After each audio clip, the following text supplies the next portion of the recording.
morning. I need to get a few small chores done today because I've got a 3-day weekend coming up, and that means tomorrow I'll be diving into some of my bigger chores. Hi, I'm Tina, the girl in the garden, and today I thought I'd take you along as I knock out some of these small chores or tasks so I can get back on track. As many of you know, maybe you don't know, things have been crazy around here since December. Life happens, and honestly, a lot of things have gotten disorganized. So right now I'm in the middle of trying to get recentered, working on more intentional, staying on top of the garden, and tackling all the projects I've got lined up to preserve our food for long-term storage. Mostly what I grow in the garden, or if there's a sale at the market. So to start with, I'm going to dehydrate this bread. I got a lot of bread. So when my mom passed away, she had tons of food, and I brought it to my house. So part of this bread was hers. Part of it I had just purchased at the store. And as you can see, we were not able to follow through with our original plans, and so now it's stale. But I'm not going to let it go to waste. I'm going to make homemade breadcrumbs by dehydrating this. So let's just get started. I'm going to lay out the slices on the rack. I'm going to open the hot dog buns all the way up. I don't know if I can do it with one hand. Let's see.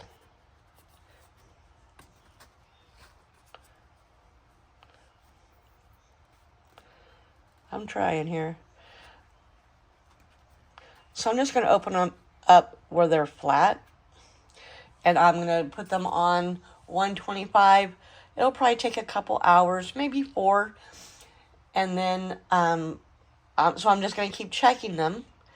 And when they're nice and crispy and I can throw them in the food processor, I'm just going to grind them down and make breadcrumbs. This way, now, as this does its own thing, I don't have to be on top of it. I can move on to my next small task. All right, let's get these done. All right, that's the end of our hot dog buns. And we've got some sourdough bread with jalapeños. And then we've got some hamburger buns. All right, I'm going to keep going. All right, it looks like I'm going to have some more hamburger buns to do. So I'll have to do this a second time today to get it all done. All right, let's get it dehydrating. All right, on to my candied jalapeños. They're really sweet and there's not much heat. So I've done a lot of research and I wanted to add more peppers to it, but it is not recommended. But I did find I should be able to add seasoning. So I'm going to add, I think the recipe was a 1/4 teaspoon. I'm going to add a 1/2 teaspoon more, and I'm going to shake it up and let it sit in the fridge today and come back and taste it. Please do not do what I'm doing. Do your own research. I am new to canning. I might be freaked out in a couple of days and toss this. I don't know. Because I certainly don't want to get sick, or anybody that might taste these get sick. So anyway, that's what I'm going to do. Half teaspoon.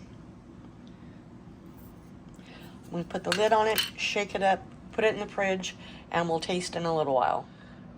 All right, I'm gathering up some peppers. I think I'm going to do a quiche. But while I get ready to do that, I'm going to have some lunch. I'm going to fix myself a big old-fashioned bologna sandwich. Good. Just like I had when I was a kid.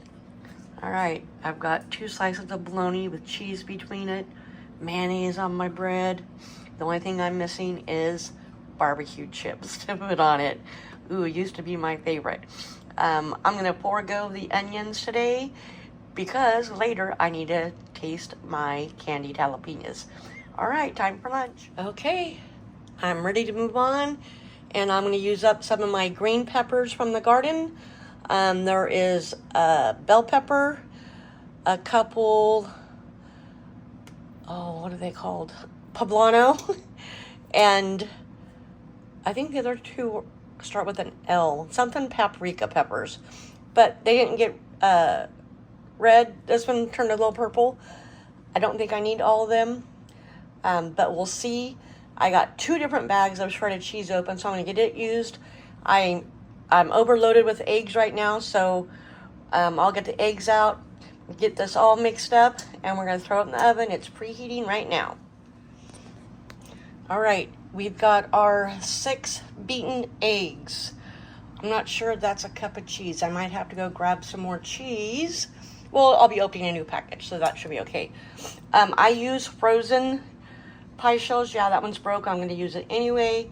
My peppers, it turned out to be the little bell pepper, 1 jalapeno, and 1 poblano. I've got salt and pepper of equal amounts in here. I think it was a half a teaspoon.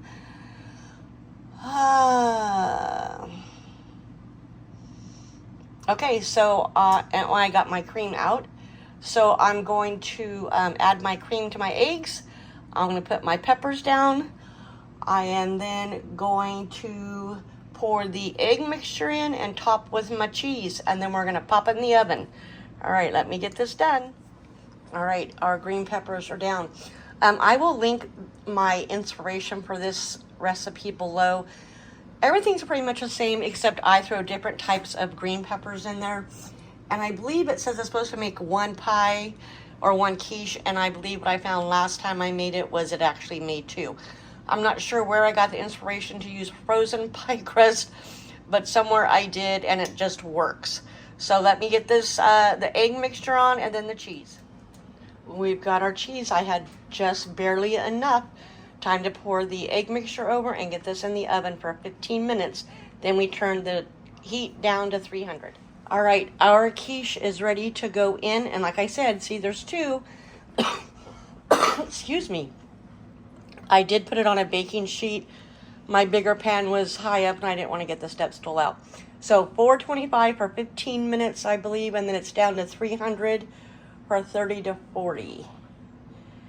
All right, let's get this done. Our green chili quiche is done. They smell wonderful. I am planning on putting them in the freezer, so I need to let them completely cool. Our bread is done in the dehydrator, but it needs to cool off as well, because if I start messing with it while it's hot, it's just going to get moisture back in it. So we're going to give that a few more minutes. All right, so as you can see, I've just dropped the bread down in there, and I'm just going to pulse it because I don't want it to become dust. I know it's kind of loud. I've got 4 trays of this to do, so let me get it done. All right, and this is how it looks. Yeah, that's breadcrumby. That'll work for me. All right, I'm going to keep going. All right, so this is the breadcrumbs that I've got ground up.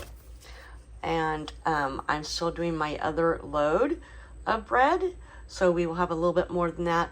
But I think what I'm going to do is, because I put it in this bag, and I'm like, I don't know. You know, when you process it, it kind of makes it warm. And this is not airtight, right?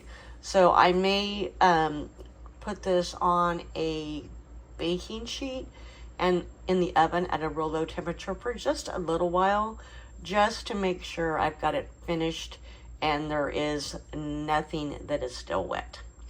All right, we'll be back. That's a lot of breadcrumbs. So now it's time to figure out many ways I can use breadcrumbs. Here's our candied jalapeños. Oh, I don't have a fork. Let me grab a fork. I got breadcrumbs everywhere.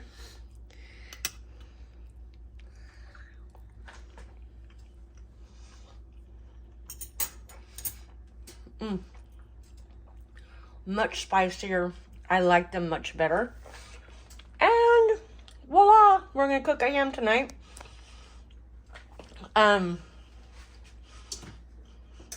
Sorry, try not to talk with my mouth full. When I bought this ham, it was buy one, get one free. So I got 2 hams, about the same size, for $30. I need room in my freezer. So we're going to cook it tonight. And we're going to put on this honey garlic sauce that we got in the sell aisle of our market. Like I told you, we like to pick things up from there. My son is seasoning our skillets. So if you hear something in the background, that's what it is. So to end this video, we're going to go ahead and try this new sauce and cook our ham. We'll be back to taste test it. And then probably our next couple of videos will be on how to use up leftover ham. All right, well, it's time to cook the ham. Ooh, it is almost done. I've been basting it as it cooked with that honey garlic sauce. It smells delicious. I cannot wait till it's done so we can taste it. All right, we'll be back about 30 minutes. Well, I made a big mess in my oven. Another task for me to do. But we've got several tasks done today. You'll see videos coming up on how to use this ham all up. How to use breadcrumbs. I'm like, oh my gosh. Oh, and my jalapeños, you're like, what do you do with them? Well, I just eat them. However you want to eat them. If you like spice and sweet together, they're great. But let's get to tasting this ham. I cut a little piece off. Let me see. It's good. It's really good.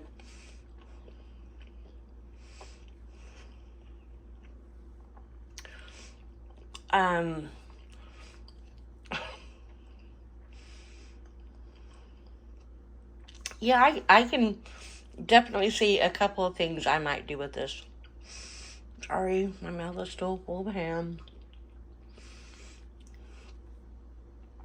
Anyway, hopefully I've given you some ideas not to let some things go to waste. However, like on the candied jalapenos, like I said, do your own research. I just started canning. So there's lots of Facebook groups out there about canning. Ask them. If you don't know, don't listen to me. I'm still not sick from having my jalapeno earlier, so hopefully, that will be okay. My research said it would be, but please do your own research. This ham just looks beautiful. I can't wait to dig in. So tonight we're having sliced ham, mashed potatoes, and some kind of a vegetable, maybe a salad. Thank you for spending the day with me to do my little tasks that I needed to get done, that I kept putting off. This is Tina, the girl in the garden. I hope you'll give me a thumbs up. I hope you'll comment below and tell me what you do to keep things moving and not have to waste food, how you preserve it, and what you do with leftover ham. All right, folks, this is Tina. At the end of the day, I gotta go. I'll see you next time. Bye.